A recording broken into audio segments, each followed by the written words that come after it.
जब याद पड़ेला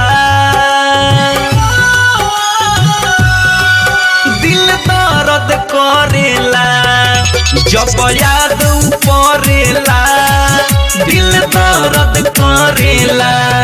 हाँ जब याद पड़ेला दिल दर्द करेला। केहू प्यार ना दुनिया में जिंदगी भर करेला। केहू प्यार ना दुनिया में जिंदगी भर करेला। ठुकरा के चल देला ठुकरा के चल देला। जब मन भरेला जब याद पड़ेला दिल दर्द करेला। ओ जब याद पड़ेला दिल दर्द करेला।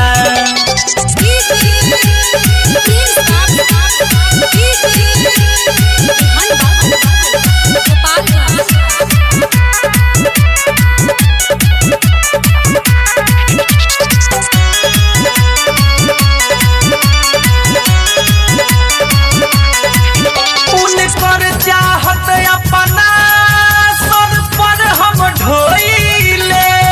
उनकर चाहत अपना सर पर हम ढोइले। जे तने हंसले रहनी ओ तने अब रोइले। सावन बन के पानी सावन बन के पानी अखिया से झरेला। जब याद पड़ेला दिल दर्द करेला। ओ जब याद पड़ेला दिल दर्द करेला।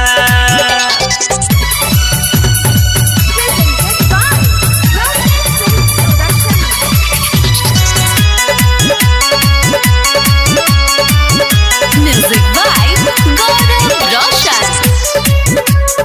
आप सुन रहे हैं अमित पटेल की आवाज में। दुनिया के मेला में कहवा खो गईली।